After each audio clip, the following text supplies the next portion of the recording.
வணக்கம். அன்பார்ந்த சுபிக்ஷா டிவி நேயர்களுக்கு உங்கள் ஜோதிடர் ஜேஎம்எஸ் சந்திரமௌலியின் பதிவு. இந்த பதிவு சுக்கிரன் மகர ராசி சஞ்சாரம் 27 நாட்களில் இருக்க போகிறாரு. செவ்வாய் கிரகம் கடகராசியிலிருந்து சுக்கிரனை பார்க்கக்கூடியது, வக்கரகதியில் போகக்கூடிய செவ்வாயின் பார்வை. இதை சார்ந்த பலன்களை நம்ம பார்க்க இருக்கோம். இந்த பதிவு மிதுன லக்னக்காரர்களுக்கு, மிதுன லக்னத்திற்கு 8ஆம் இடத்துல சுக்கிரன் வராருங்க. அந்த 8ஆம் இடம் அப்படிங்கிறதுனால சந்திரன் வந்தாலும் சரி, எந்த கிரகம் வந்தாலுமே 8ஆம் இடம் என்பது நமக்கு மைனஸ். என்ன மாதிரியான மைனஸ் அப்படின்னா, லக்னத்துக்கு அது இடைஞ்சல் தருது. லக்னம் அப்படின்னா நம்மளுடைய மன அமைதி, சிந்தனை திறன், ஆற்றல், நாம் குணாதிசயம், அதாவது ஒரு ஃப்ரீயாக இருக்கிறது. ஒரு வலிமையோடு இருக்கிற லக்னத்துக்கு 8ஆம் இடம் அந்த வலிமையை குறைக்குது, கஷ்டத்தை தருது, நஷ்டத்தை தருது, வலி வேதனை தருதுன்னு நம்ம எடுத்துக்கணும். அப்படிப்பட்ட வகையில் இந்த சுக்கிரன் 3 நட்சத்திரத்தின் வழியாக போகிறார் மகர ராசியில். இது டிசம்பர் 2 முதல் டிசம்பர் 28 வரைக்கும். அப்போ டிசம்பர் 2லிருந்து முதல் 11 நாட்கள் அது சூரியனுடைய நட்சத்திரத்தில் போகும். அடுத்து 10 நாட்கள் சந்திரனுடைய நட்சத்திரத்தில் போகும். அடுத்து நமக்கு ஒரு 6 நாட்கள் செவ்வாயினுடைய நட்சத்திரத்தில் போகும். இப்போ இந்த முதல் 10 நாட்கள் சூரியனுடைய நட்சத்திரத்தில் போகும்போது நமக்கு 8ஆம் இடத்துக்கு அது ஒரு பாதிப்பை குறைக்குதுன்னு தான் எடுத்துக்கணும். ஏன்னா நம்ம சுக்கிரன் 8ல் இருந்தால் ஒரு வசதி குறைவு, அல்லது பெண்கள் சம்மந்தப்பட்ட ஒரு பிரச்சனைகள், அல்லது நமக்கு ஒரு நல்ல ஆடம்பரத்தை எதிர்பார்த்து ஒரு அகலக்கால் வச்சு அவஸ்தைப்படுறத குறிக்கிறது தான் இந்த 8ஆம் இடம். ஆனால் சூரியனுடைய நட்சத்திரத்தில் இருக்கிறதுனால அந்த 8ஆம் இடத்துக்கு 8ஆம் இடமான 3ஆம் இடத்தை 3ஆம் இடத்து அதிபதியினுடைய சாரத்தில் இருக்கிறதுனால அந்த 8ஆம் இடத்தினுடைய செயல்பாடுகள் தடுக்கப்படுகின்றன. அதாவது அது நடக்காது. அதனால் நமக்கு அவமானமோ கஷ்ட நஷ்டமோ அந்த சூரிய நட்சத்திரத்தில் இருக்கிற வரைக்கும் நமக்கு பாதிக்காது. இது டிசம்பர் 11ஆம் தேதி வரைக்கும் சூரிய நட்சத்திரத்தில் இருக்கார். அதுக்கப்புறம் சந்திரனுடைய நட்சத்திரத்துக்கு வரும் பொழுது அந்த அமைப்பில் செவ்வாய் சுக்கிரன் பார்வை. இப்போ நமக்கு 2ஆம் வீட்டில் செவ்வாய் இருக்கார், அது வக்கரகதியில் இருக்கார், அதுவும் சனியினுடைய நட்சத்திரத்தில் இருக்கார். அவருடைய பார்வை 8ஆம் வீட்டுக்கு விழுகிறதுனால இது பேச்சினால் வரக்கூடிய பிரச்சனைகளை குறிக்குது. இப்போ நம்ம உறவுகள் யாராக இருந்தாலும், ஒன்று கணவன் மனைவியாக இருந்தால் அதுலேயும் பேச்சு சார்ந்து பிரச்சனை வர்றதை குறிக்குது. அதாவது செவ்வாய் பேசும்போதே ஒரு துணிச்சலையும் ஒரு ஆக்ரோஷத்தையும், அதில் நேரத்தில் ஒரு பொய் கலந்த ஒரு வாக்குவாதத்தை ஏற்படுத்திடுவார். அதனால் அதில் கமாண்டிங் இருக்கும், அதிகாரம் இருக்கும், அதில் கோபம் இருக்கும்.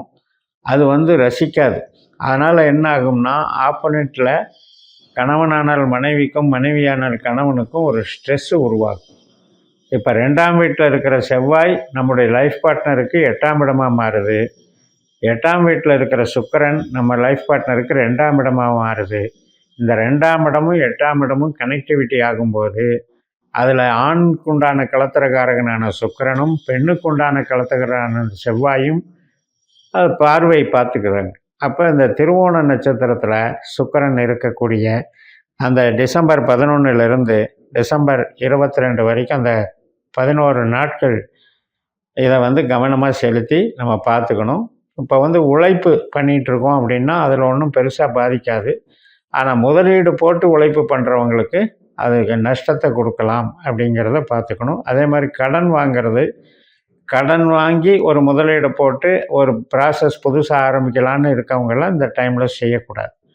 அதுக்கு காரணம் நமக்கு செவ்வாயே நம்மளுக்கு 6ஆம் இடத்துக்கு அதிபதி, நமக்கு கடன் ஸ்தானாதிபதி.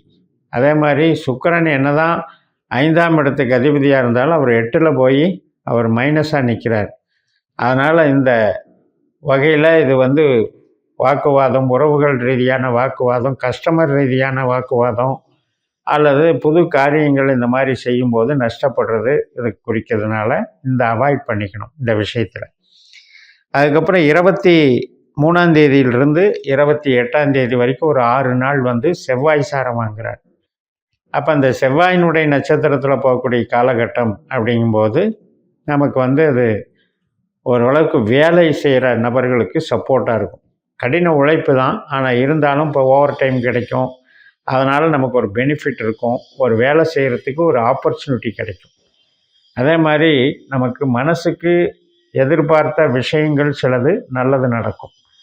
ஏன்னா சுக்கிரன் வந்து ஓரளவுக்கு நமக்கு பூர்வ புண்ணிய கிரகம். அந்த கிரகம் வந்து சில உத்திகளை கையாளும். இப்போ 12ஆம் இடத்துக்கும் அவர் அதிபதி. ஒரு பிரயாணம் பண்ணி அதன் மூலமாக ஒரு ஒரு வரவுக்கு, பொருள் வரவுக்கு நம்ம முயற்சி பண்ணுறோன்னு வைங்க, அது சம்மந்தப்பட்டதையும் ஒரு மூலதனம் போட்டாலும் அதில் ஒரு ப்ராப்ளம் இல்லாமல் கொண்டு போயிட்டுருக்கும் இந்த செவ்வாய் நட்சத்திரத்தில் வரும்பொழுது. இப்போ ஜாப் ஒர்க்கு மாதிரி பண்ணிகிட்ருக்கவங்களுக்கு ரொம்ப சிறப்பாக இருக்கும். ஏன்னா செவ்வாயை பொறுத்த வரைக்கும் கருவிகள், ஸ்பேர் பார்ட்ஸு, விவசாயம், பூமி, real estate, building, architect, chemical industry, இது சார்ந்த விஷயங்களுக்கெல்லாம் நன்மை பண்ணுறோம். சுக்கிரனை பொறுத்த வரைக்கும் இன்டீரியர் டெக்கரேஷன், ஒரு கம்ப்யூட்டர் சம்மந்தப்பட்ட சாதனங்கள் மற்றும் நம்ம வந்து ஆடை ஆபரணங்கள் தயாரிப்புகள், ஒரு எதெல்லாம் வசீகரிக்கக்கூடிய தன்மையில் நம்ம அட்ராக்ஷனாக நம்ம ஒரு ப்ரொடக்ஷன் பண்ணுறோமோ அதெல்லாம் சுக்கிரன் சார்ந்தது. மெயினாக பெண்கள் அணியக்கூடிய அழகு சாதனங்கள், ஆபரணங்கள், இது எல்லாமே வரும். அப்போ அந்த வகையில் இது வந்து தொழில் சார்ந்த நன்மைகளையும் கொடுக்கும், பொருள் வரவையும் கொடுக்கும். ஒரு சிலருக்கு எதிர்பாராத தன வரவை பெருசாக கூட கொடுத்துரும். ஆனால் உறவுகள் சார்ந்த விஷயத்துலேயும் டென்ஷன் ஆகுறதுலேயும் கொஞ்சம் பார்த்துக்கணும். அதே மாதிரி விருப்பப்படுறாங்க, ஆணும் பெண்ணும் விருப்பப்பட்டு பழகுறாங்கன்னா அவங்களுக்கு திடீர்னு வாய்ப்பேச்சில் பிரச்சனை வர்றதுக்கு இதுக்கு காரணம் இருக்குது. ஏனென்றால் இந்த சண்டை செய்யக்கூடிய கிரகம் வந்து செவ்வாய். இந்த சண்டைக்கு உண்டான ஸ்தானம் வந்து 8ஆம் இடம். அப்போ அது வந்து என்ன ஆகும்னா ஒரு அதிருப்தியை அனுபவிக்கும். உறவுகளில் பிரிவினை ஏற்படுத்துகிற அளவுக்கு அது கொண்டு போகும். அப்படிங்கிறதுனால அதில் எச்சரிக்கையாக பார்த்துக்கணும். இப்போ இவ்வளவு பலன்களும் சொல்கிறது எல்லாமே நமக்கு திசாபுத்தி சார்ந்து தான் நடக்கும். இப்போ சுக்கிரனுடைய திசாபுத்தி அந்தர சூட்சுமம் நடந்தாலும் சரி, சூரியன் சந்திரன் செவ்வாயினுடைய திசாபுத்திரி அந்தரம் சூட்சுமம் நடந்தாலும் சரி, அந்த மாதிரி நபர்களுக்கு தான் இது சூட் ஆகும். அந்த நடக்காமல் சுக்கிரன் இந்த திசாபுத்திகள் நடக்காமல் இருக்கவங்களுக்கு இது வந்து ஒரு பெரிய ப்ராப்ளமாக இருக்காது. பட் என்ன அப்படின்னா சுக்கிரன் சார்ந்த சில விஷயங்கள் நமக்கு அது திருப்தி கொடுக்காது. இப்போ சுக்கிரன்னா ஒரு ஆடம்பரம், வசதி வாய்ப்பு, ஒரு பொருள் வாங்கினா கூட அதில் லேட்டஸ்ட்டு பொருளாக இருக்கணும், ஒரு ரொம்ப அப்டேட்டடாக இருக்கணும், ஒரு ஆடம்பரமாக நம்ம செலவு செய்யணுன்ற கிரகம் தான் சுக்கிரன். சொகுசான வாகனங்களை கொடுக்கறதும் சுக்கிரன் தான். வீட்டு மனை, நம்ம ஃபர்னிச்சர்ஸு, ஒரு பெட்டு, பஞ்சனை, ஒரு பர்ஃப்யூம்ஸ் யூஸ் பண்ணுறது, இது எல்லாத்துலேயுமே ஒரு கவர்ச்சி, வசீகரம், ஆடம்பரத்தம், சினிமா சார்ந்த துறைகளையும் குறிக்கிறது தான் சுக்கிரன். அப்படிப்பட்ட சுக்கிரன் வந்து நமக்கு 8ஆம் இடம் போகும்போது நமக்கு வந்து அதில் எல்லாம் ஆர்வம் காட்டும்போது நமக்கு அது ஏதோ ஒரு விதத்தில் தடைகளையோ தோல்விகளையோ தருங்கிறது தான் அந்த 8ஆம் இடம் சொல்லக்கூடிய பலன்.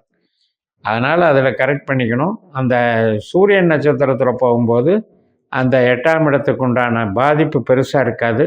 மற்ற 2 நட்சத்திரங்களையும் இருக்குங்கிறதுனால இந்த காலகட்டத்தில் நமக்கு சுக்கிரனுடைய திசாபுத்தி அந்தரம் சூட்சுமம் நடக்கிறவங்க இதில் கவனத்தில் எடுத்துக்கிட்டிங்கன்னா கரெக்டாக இருக்கும்னு சொல்லி நிறைவு செய்கிறேன்.